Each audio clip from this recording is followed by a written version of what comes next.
We have the pleasure and I have the honor to spend some time talking with Denis Shmyhal. Denis is, of course, Ukraine's Minister of Defense today. He served for 5 years as Ukraine's Prime Minister. Before that, he had a long and distinguished career in the private sector and as a political leader in regional government. This is a great background for the national roles he has taken on. And you may first have seen Denis in that very famous video from the dark streets of Kyiv outside the government building where President Zelensky was standing. Remember that video? The give me ammo, not a ride moment.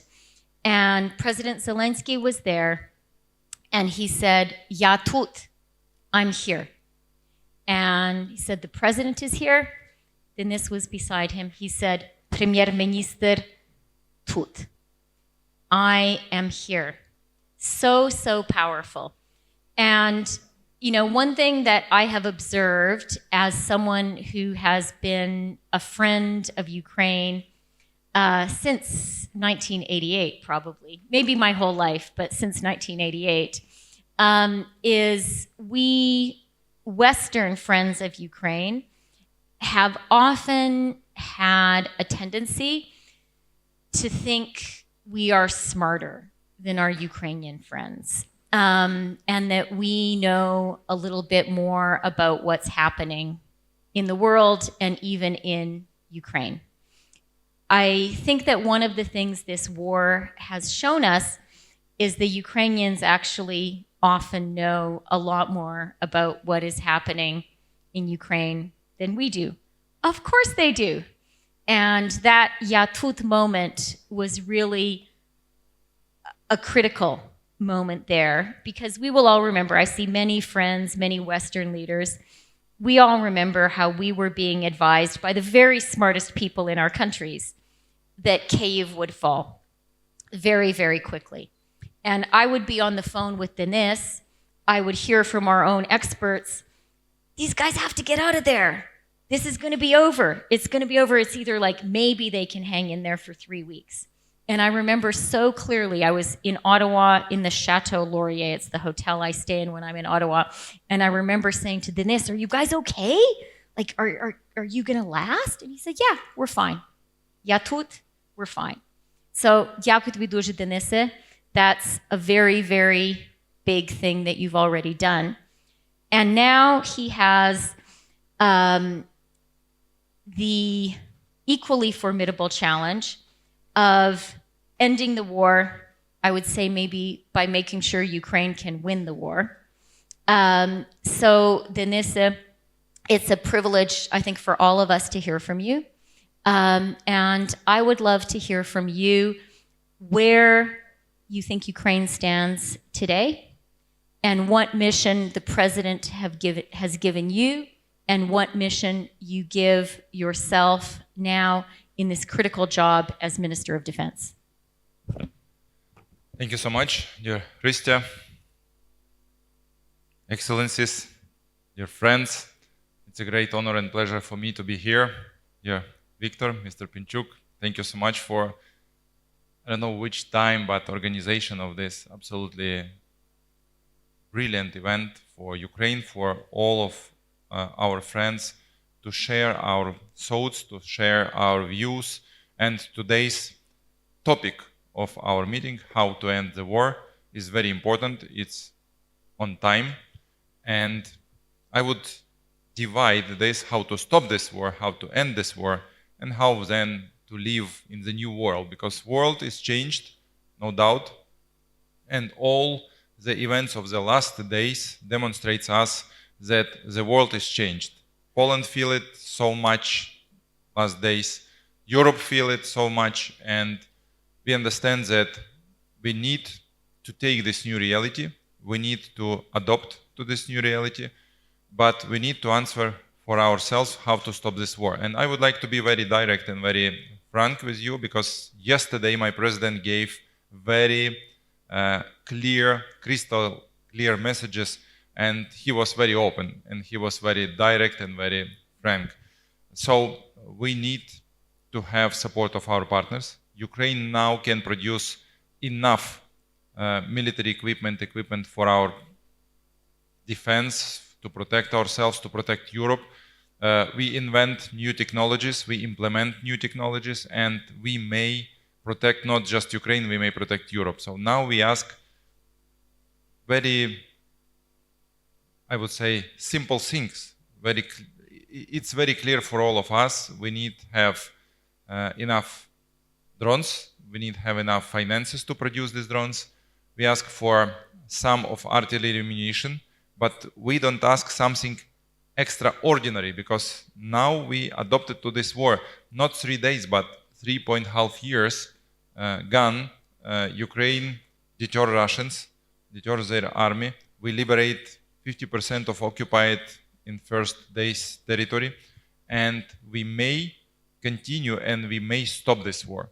But what is needed to stop this war?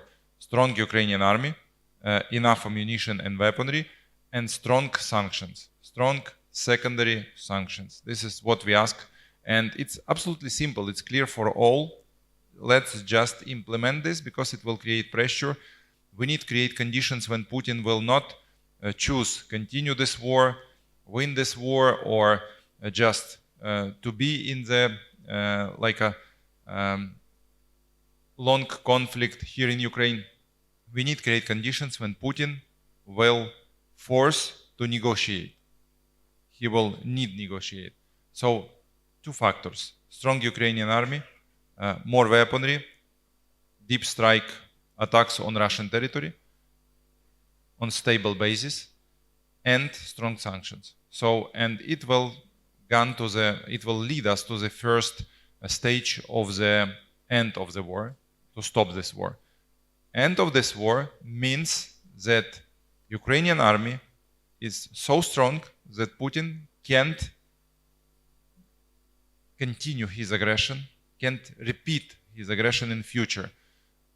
European armies and Europe is ready to meet Russian aggressor, and he has no even thought to go into a head on European territory. So this means the end of the war.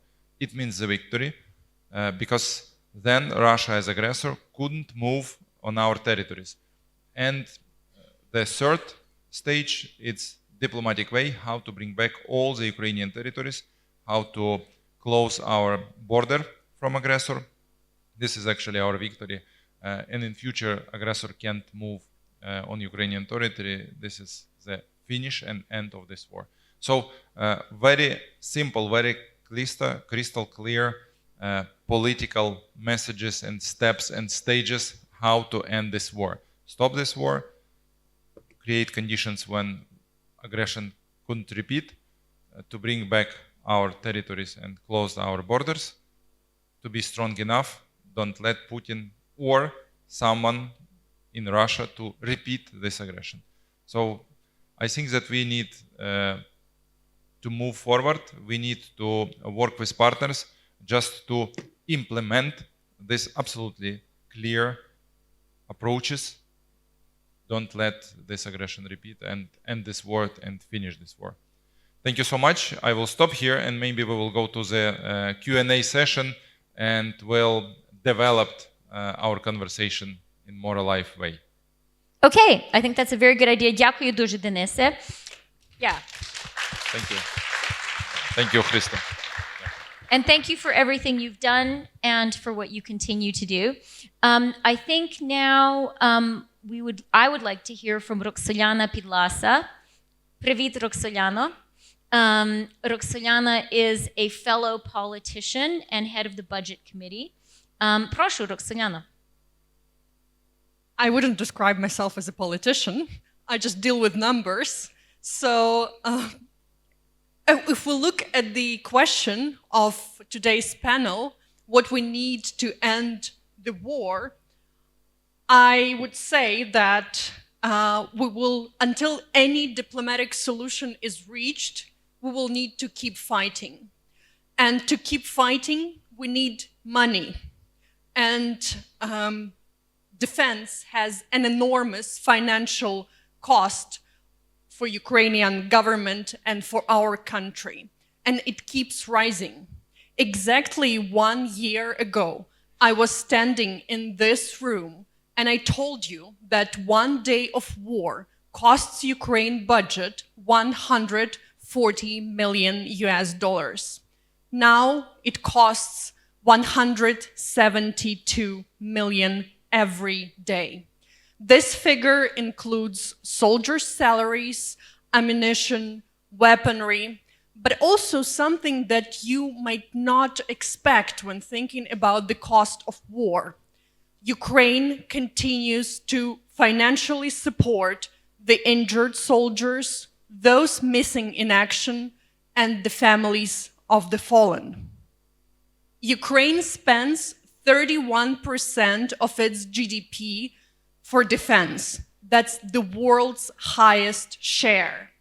And against all odds, we finance this cost from our own revenue and domestic borrowing. And you might argue that Ukraine's GDP is not that high, but it is true. But it is also worth mentioning that Ukraine was robbed of 11 years of growth by Russia.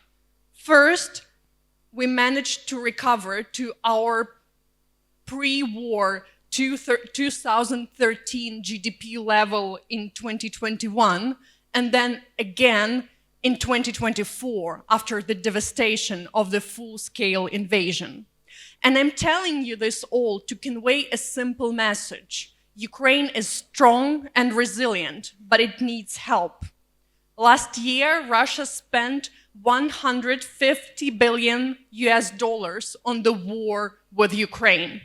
Realistically, we cannot match this figure, but we aim to secure at least 120 billion US dollars for Ukraine's defense next year. That will come from the state budget and as in-kind military support through different mechanisms such as Rammstein, SAFE, Pearl, and Danish model, and other.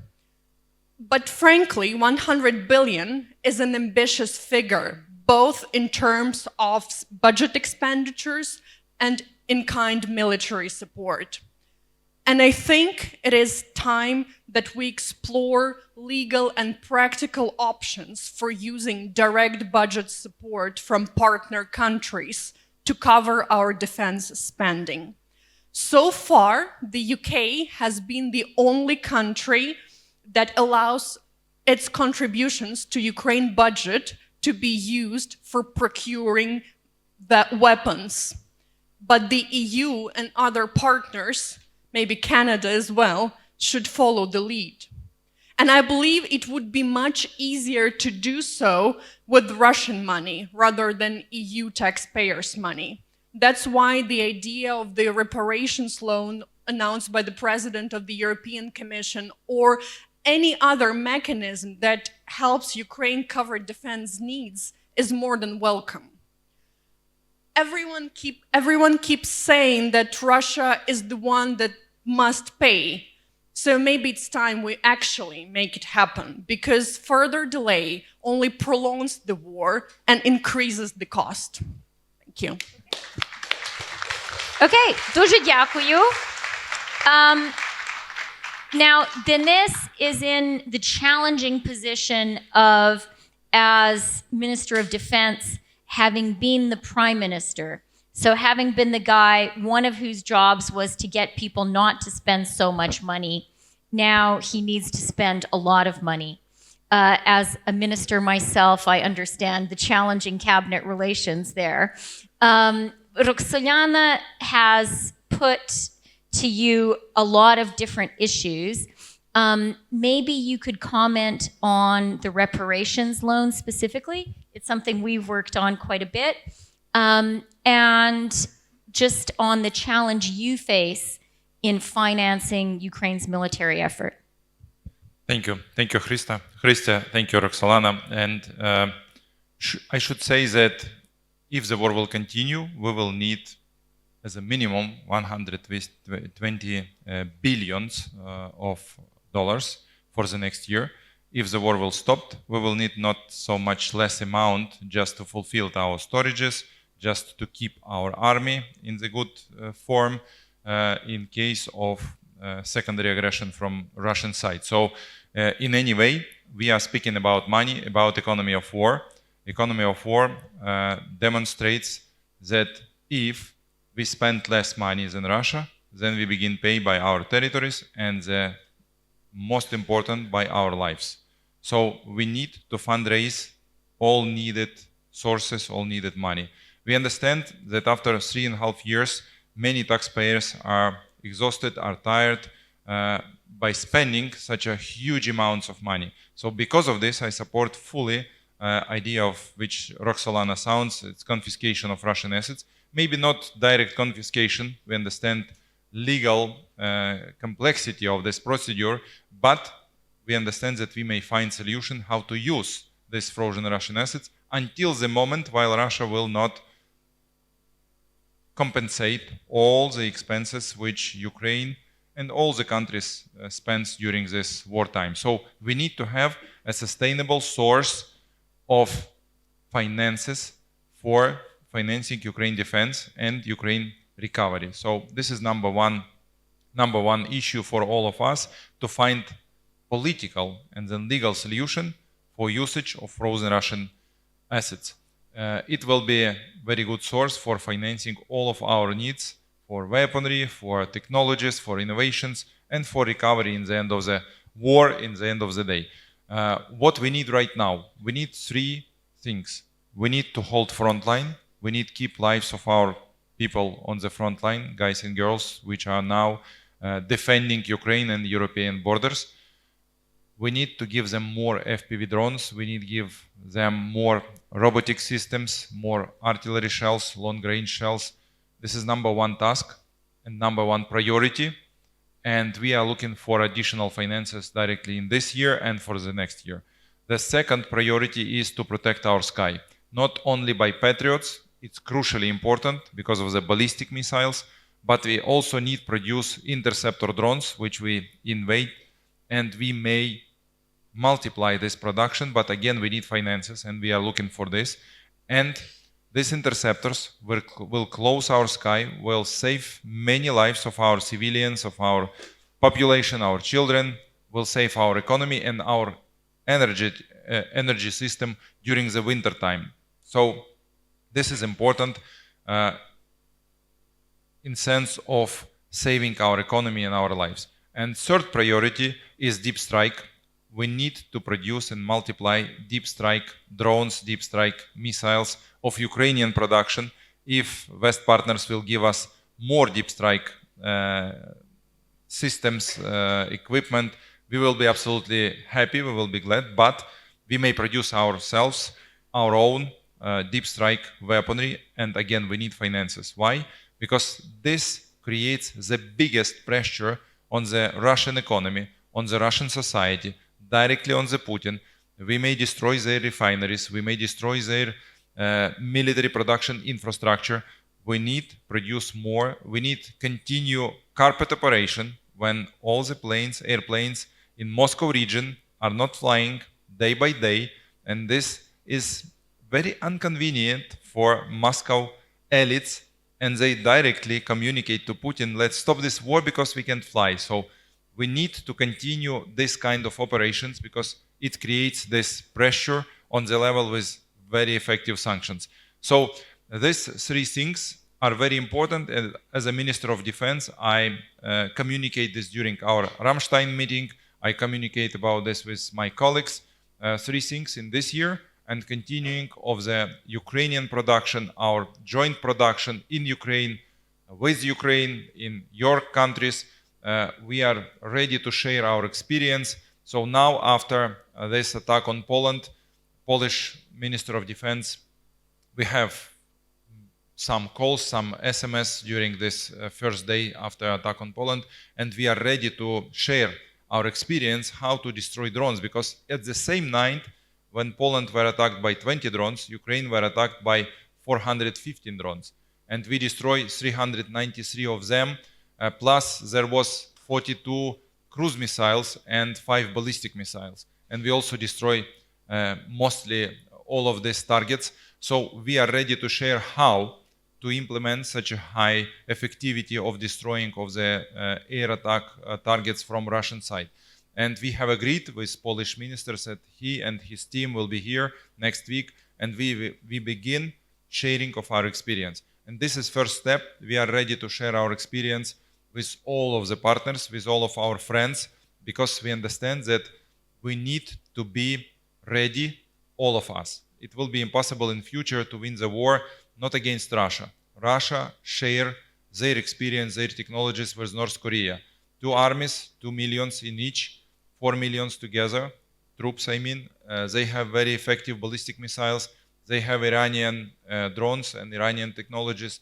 This is third allies of them. Belarus is on board, and some countries which support them by technologies, by equipment, by everything what they need to produce more. So we are in very interesting historical period when the world security order is changed. And we need to adopt to this, and we need to unite ourselves, Europe, non-European partners. We should be very ready for these challenges which we have right now. I will stop here. Maybe you have some questions. Thank you. Okay, I think that was an excellent answer. General Petraeus, I'm going to warn you that I'm going to ask you to ask a question or make a comment. You and Denis have in common both now military responsibilities and great knowledge of the financial sector. But just because I'm pouncing on you unwarned, I guess as a military man, you are prepared for that kind of thing. I just want to underscore one thing Denis has just told us. Something that I think is really important, and for me, maybe the lesson of this meeting, Victor. Denis said, we are ready to share our experience on how to destroy air attack from the Russian side. I think since the beginning of the war, we, the Friends of Ukraine, have been so accustomed at meetings like this to hearing from our Ukrainian allies what they need from us and how we can support them in this critical conflict.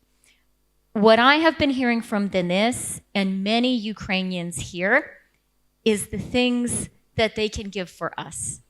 And I think that just as we underestimated the Ukrainian response when the war first began, we may all be underestimating the transformation of Ukraine over the past 3.5 years and the extent to which Ukraine has leapfrogged really the rest of the free world when it comes to military innovation. I think it's remarkable, some of the things that I have been seeing. And I agree with you, Denis. We're ready to help you, all of us here. But I think we need to start thinking about ways you can help us.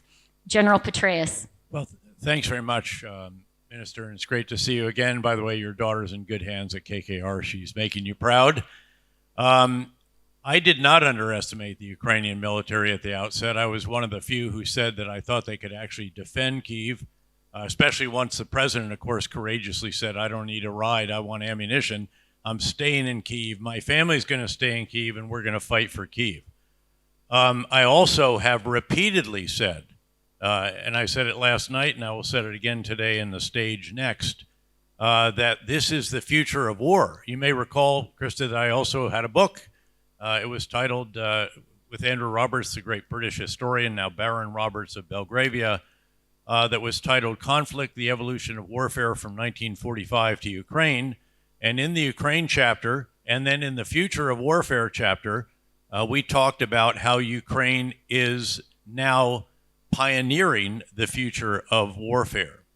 In truth, what has happened here, very brief of what I'm going to say in the next panel, is that Ukraine has demonstrated strategic ingenuity. In other words, innovativeness on a scale that is of strategic importance, operational resilience and skill. We are all in awe of what Ukraine has done, and we should be going to school much more on the innovation it is taking here. In fact, I had a question yesterday that was,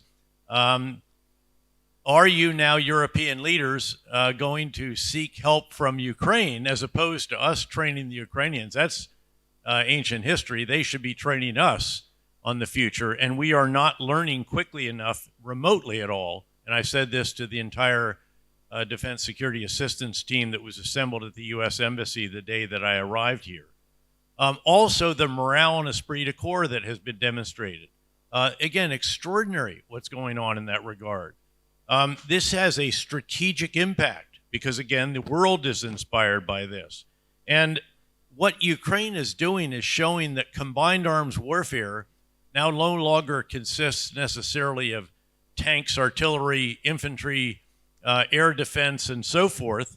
Now it consists of reconnaissance drones, strike drones, robotic ground weapon systems, electronic warfare, still artillery, still air defenses, and of course against counter-drone defenses, both tactically, operationally, and strategically, with emphasis on the latter. And then, yes, still infantry. But by the way, all of that is pulled together by and enabled by the most advanced command, control, communications, intelligence, surveillance, and reconnaissance system and common operation picture in the entire world. With $4 million of donated money, a great American entrepreneur, and extraordinary Ukrainian talent, they have built a system that is, it's called, I won't actually name it, it's on your Delta platform, as you well know, Minister, but it is better than JADC3I, which is the acronym for this system on which we have spent billions in the United States.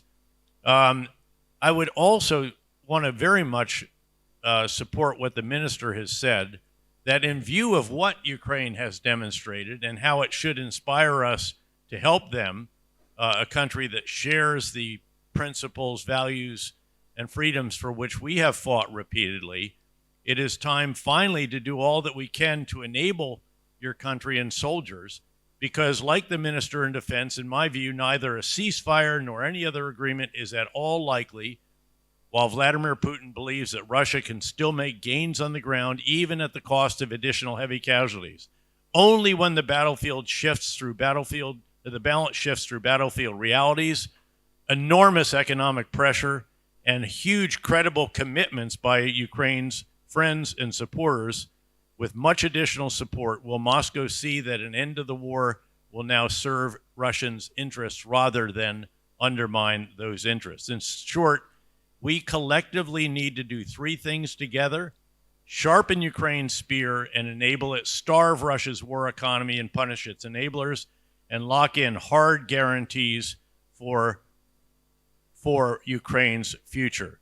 Then and only then will we see an opportunity actually to have meaningful negotiations.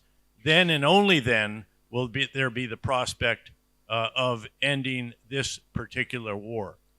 Again, if we do all of this together, we change Putin's calculus from believing he can still win, even at heavy cost, to recognizing that the balance is no longer in his favor, and that, and only then, is when a ceasefire or agreement becomes possible and also durable. Okay, thank you, General. Thank you, Vanessa, General. do you want to respond? Thank you so much, Chrystia. Thank you so much, General. So, agreed with each of your word, 100%. Absolutely, you are right, 100%. But let me comment this moment with innovation. So it was not unintentional or moment which creates itself without any influences. So we intentionally prepared and push this innovation development. Actually, thank you to our parliament, to our parliamentarians. We changed, after a year of the war, 5 laws. We changed more than 30 resolutions of Cabinet of Ministers to create these conditions for development of innovations. We implemented new programs. We financed as a venture fund startups in innovations, and this actually led our businesses, our startups, our small businesses, small companies, groups of people to develop and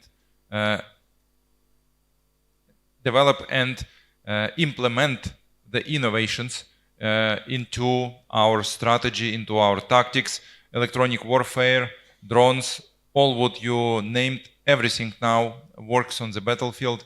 Even acoustic sensors all around the country play a crucial role because Russian drones are flying on the crucially low altitude and radars are not working. So because of this, we implemented the different kinds of innovations here, and everything works, everything means, and we need to continue. But I should say that it was absolutely strategic, intentional development of this kind of innovations here in Ukraine, which were coordinated, and now coordination play a crucial role. So coordination means, and we need to develop this.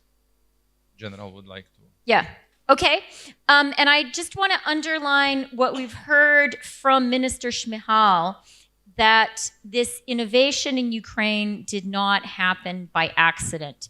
It was the combination of a very innovative entrepreneurial society, but enabled by very intentional legislation that the Prime Minister put forward and that the Parliament supported. That's hard to do. Easy to say, hard to do. General wants to add a comment here. If I can just make one additional point, because I have a little bit of insight into what it takes to create a culture of innovation and a learning organization. This is what we did in the surge in Iraq. We changed the strategy 180 degrees. You can't do change management more than 180 degrees. And then we built a culture of constantly seeking to learn and to innovate and to improve and to share and to institutionalize what it was that we were doing. And that's exactly what Ukraine has done, but on steroids, and not just tactically and operationally, but strategically and for an entire country. And that is an extraordinary achievement. And that's the only reason that your country is still standing the way that it is, having, as you noted, recaptured 50% of what Russians occupied at the very beginning, and basically holding them to inches each day at extraordinary loss. And again, we salute that.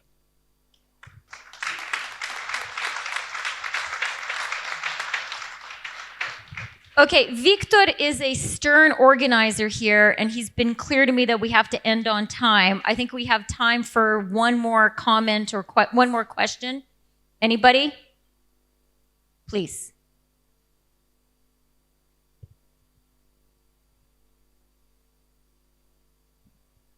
Hi, I'm Giovanni Salvetti from Rothschild. European Union has a budget of $800 billion for defense, of which 50 for drones and another 100 for artillery and ammunition.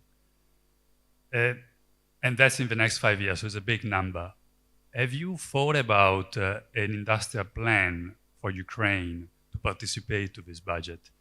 Because I think that would be extremely relevant for the future development of the Ukrainian GDP, and politically also it would be a very relevant contribution of Ukraine to European Union for defending European Union, because the type of equipment that Ukraine has developed is quite unique, and the type of equipment which is produced in Europe now is completely out of date and out of touch with today's realities. Thank you. So is the question whether Ukraine Ukraine as an industrial policy is thinking about and could produce weapons for Europe? Exactly.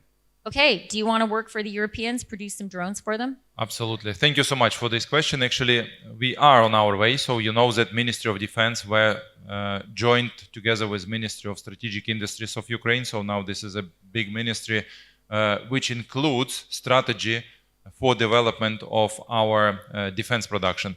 Actually, we cooperate very closely with the European Commission. So now here in Kyiv is launched our joint innovative center, which is financed by European Commission and by Ukraine. And this innovative center develops innovative technologies, make startups, pushing startups and financing startups. We cooperate with many countries in Europe, and idea of President Zelensky built with Ukraine and built in Ukraine covers actually all spectrum of your question. So actually we are ready to share our experience, our technologies, and build companies, joint ventures in European and non-European partner countries. But we also invite come here companies, despite the risks. Many companies are interested because here is the biggest training and testing field in the world. We may test everything in real conditions, unfortunately, but it works, and it gave the biggest push to the innovative decisions, innovative development. So I think that it's absolutely our strategy. We moving forward together with Europe, with European partners.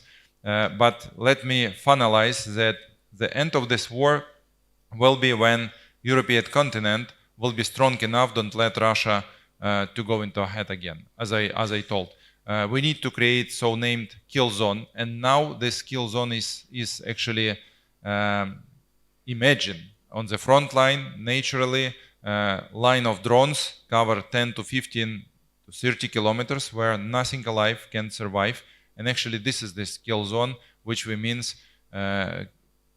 create just to deter Russia to stop this war. But end of this war will be when we will push them back, when we will liberate our territories by diplomatic way or other way, and Ukraine, member of European Union, so the war is end. So actually this is my response. Yesterday my president told about this, so it's absolutely clear how the war should end and will end. Thank you so much. Thank you for your questions. Thank you, Chrystia. For this Дуже дякую. Thank you for the questions. And I'm just going to add to the question, what Denis has also been pointing out is Ukraine can provide huge value for money, producing things not at 1/10 of the cost, 1/100th the cost, 1/1000th the cost, and destroying Russian assets that are worth 1/1000th, 1/10,000th of the cost of the Ukrainian weapon. Just before we leave, permit me as a Canadian to pay tribute to one person who is here. He is the person who was the keynote speaker at Victor's first Yalta European strategy, the very first one. Yeah, you can. And I'm very proud of him. Victor, do you want to acknowledge someone who's here? No, of course, Chrystia, I wanted to say that not just keynote, he was the speaker #1 in the history of Yalta European strategy in 2004 in Crimea, Ukraine, in Levadia Palace, and former grand friend of Ukraine and former Prime Minister of Canada, Jean Chrétien. First speaker. Yeah. And Mr. Chrétien won't say this, but he will soon be celebrating his 92nd birthday. He came here by train, and he is my friend. We are fellow liberals and is a great inspiration for my country. And he told me he wanted to come here, maybe even over the objections of his family, because he thought it was important to be here in solidarity with Ukraine. Merci beaucoup, Monsieur le Premier Ministre. Merci. I'm very happy to be here. It's a very fascinating conference. I want to congratulate the government and the people of Ukraine for the big fight they have put up. And what impressed me is their participation in technology development, modernizing equipment on a daily basis that will make them, the advisor of the rest of the world. So congratulations and keep up the fight.